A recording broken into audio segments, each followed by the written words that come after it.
Hello everyone, welcome to study tube.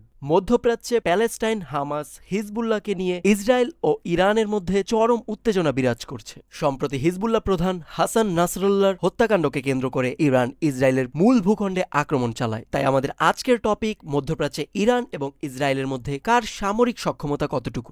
Global fire পাওয়ার ইন্ডেক্সে ইরানের অবস্থান 14তম এবং ইসরায়েলের অবস্থান 17তম। ইরানের বর্তমান প্রেসিডেন্ট মাসুদ পেজেশকিয়ান, যার শপথ গ্রহণ অনুষ্ঠানে অংশগ্রহণ করতে গিয়ে ইসরায়েলের গুপ্তচরের হাতে নিহত হন হামাস প্রধান ইসমাইল হানিয়া, এবং ইসরায়েলের নেতৃত্ব দিচ্ছেন প্রধানমন্ত্রী বেনিয়ামিন নেতানিয়াহু। ইরানের আয়তন 16,48,195 বর্গ কিলোমিটার, যেখানে ইসরায়েল মাত্র 20,770 বর্গ কিলোমিটার। জনসংখ্যার দিক দিয়েও ইরান রয়েছে অনেকটা এগিয়ে। ইরানের জনসংখ্যা 9,08,00,000 এবং ইসরায়েলের 90 লক্ষ।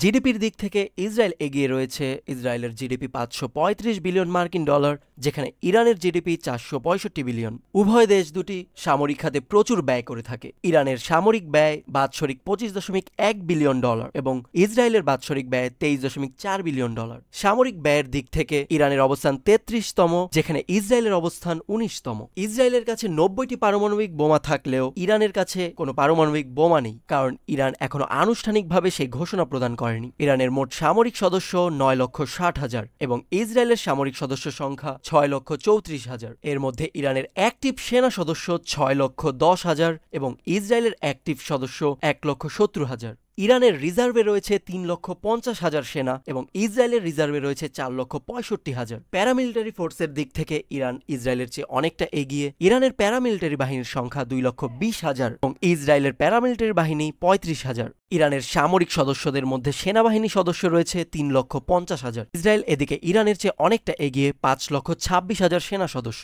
সামরিক সরঞ্জামের দিক থেকে ইরানের কমব্যাট ট্যাঙ্কের সংখ্যা 1,613টি এবং ইসরায়েলের 1,370টি।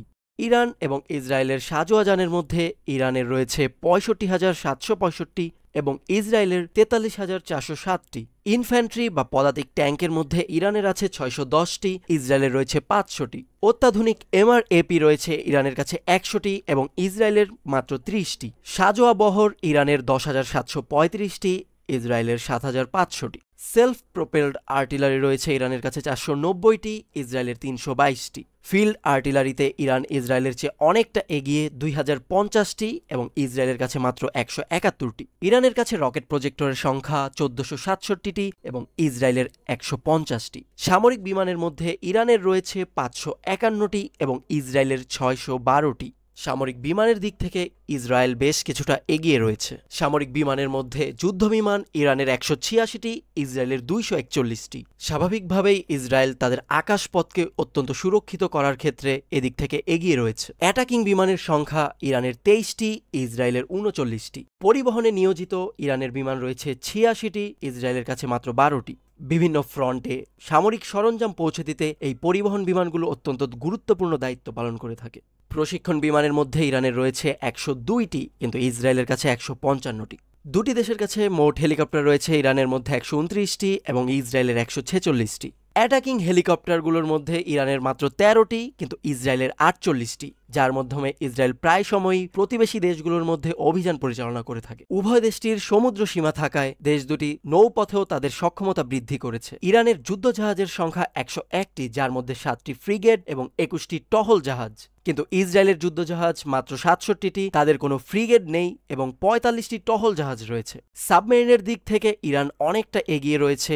ইরানের রয়েছে 19টি সাবমেরিন, কিন্তু ইসরায়েলের মাত্র 5টি। উভয় দেশের বিশেষ সক্ষমতার বিচারে ইরান এগিয়ে রয়েছে তাদের ড্রোন সক্ষমতা নিয়ে। সম্প্রতি দেশটি বিভিন্ন ধরনের শক্তিশালী ড্রোন তৈরি করে তাদের সামরিক সক্ষমতা বৃদ্ধি করছে। অন্যদিকে ইসরায়েলের রয়েছে আয়রন ডোম, যা ইসরায়েলের প্রতিরক্ষা ব্যবস্থাকে অনেকটা শক্তিশালী করে রেখেছে। এছাড়া সারা দেশে ছড়িয়ে ছিটিয়ে রয়েছে অসংখ্য বাংকার, যেখানে যুদ্ধ কিংবা আপৎকালীন সময়ে ইসরায়েলের জনগণ তাৎক্ষণিক সেখানে আশ্রয় নিতে পারে। সক্ষমতার বিচারে আমাদের অবশ্যই একটি কথা মাথায় রাখা উচিত, কোনো দেশ যদি তাদের সৈন্য সংখ্যা, সামরিক সরঞ্জাম কিংবা প্রযুক্তির দিক থেকে এগিয়ে থাকে, তাহলে আমাদের মাথায় এমন স্থূল ধারণা আনা উচিত নয় যে সেই দেশটি জয়ী হবে, কারণ যুদ্ধ জয়ের পেছনে বেশ কিছু ফ্যাক্টর কাজ করে থাকে। এ দুটি দেশের মধ্যে কোন দেশটি এগিয়ে রয়েছে, আপনার কি মতামত তা কমেন্টে জানান এবং চ্যানেলটিকে সাবস্ক্রাইব করে ফেলুন।